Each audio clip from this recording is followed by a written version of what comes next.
তাহলে কি সত্যি নিষিদ্ধ হয়ে যাচ্ছে আওয়ামী লীগ? একে একে নেতা কর্মী হচ্ছে গ্রেপ্তার।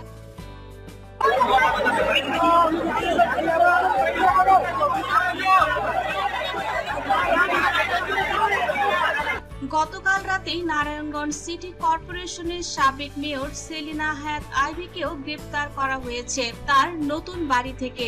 এ খবর পেয়ে আইভীর সমর্থকেরা বাড়িটির সামনে অবস্থান নিয়েছিলেন।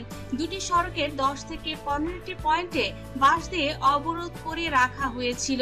এদিকে সেলিনা হায়াৎ আইভীকে গ্রেপ্তারের খবরে তার শুভাকাঙ্ক্ষীরা এবং উচ্ছ্বসিত জনতার ভিড় পড়ে যায় তার নতুন বাড়ির সামনে।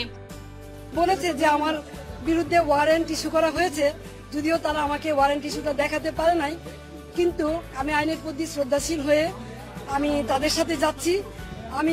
আমি দুঃখ প্রকাশ করছি যে তারা রাত্রেবেলা এসেছে, আমি রাত্রেবেলা বেরোতে চাই নাই, তারা সারা রাত আমার এখানে ছিল প্রশাসনের লোকজন, এই জন্য আমি দুঃখ প্রকাশ করছি যে আমি ওনাদের কষ্ট দিয়েছি। আপনারা দেখেছেন যে আমার মহল্লার লোকজন তারা এখানে সারা রাত অবস্থান নিয়েছে।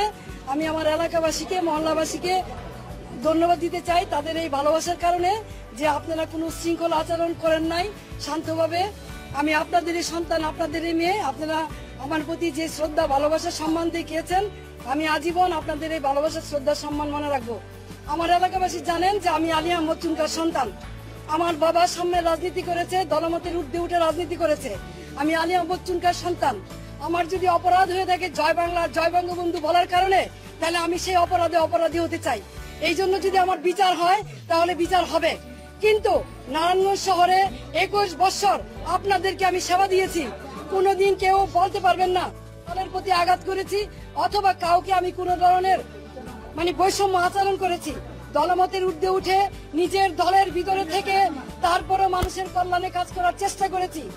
যেখানে নারায়ণগঞ্জে নারী, পুরুষ, শিশুদের অবস্থান করতে দেখা গেছে, তারা সবাই স্লোগান দিতে থাকে, রাজপথ ছাড়ি নাই, আইভীর কোনো ভয় নাই, আইভীর কিছু হলে জ্বলবে আগুন ঘরে ঘরে। এমন স্লোগানে মুখরিত ছিল আইভীর বাসভবন। এদিকে কেন আইভীকে গ্রেপ্তার করা হলো এ প্রশ্ন করেন আইভী নিজেই। তিনি বলেন, আমি তো পালিয়ে যাইনি, তবে কেন আমার প্রতি এমন ষড়যন্ত্র করা হচ্ছে? হাসানুজ্জামানের নেতৃত্বে মূলত নারায়ণগঞ্জ সদর থানায় ভারপ্রাপ্ত কর্মকর্তা নাসির উদ্দিন সহ অন্তত 50 জন পুলিশ সদস্য আইভীর দেওভোগের নতুন বাড়িতে যান। এ সময় ওসি ও নারী পুলিশ সহ অন্তত 30 জন পুলিশ সদস্য বাড়ির ভেতরে প্রবেশ করে। আইভীর সমর্থকেরা দেওভোগ ও বাবুরাইল এলাকার মসজিদের মাইকে পুলিশ আসার খবর ঘোষণা করে সবাইকে ঘটনাস্থলে অবস্থান নেওয়ার আহ্বান জানিয়েছে। এরপর তাৎক্ষণিক ওই বাড়ির সামনে থেকে আইভীকে গ্রেফতার করা হয়।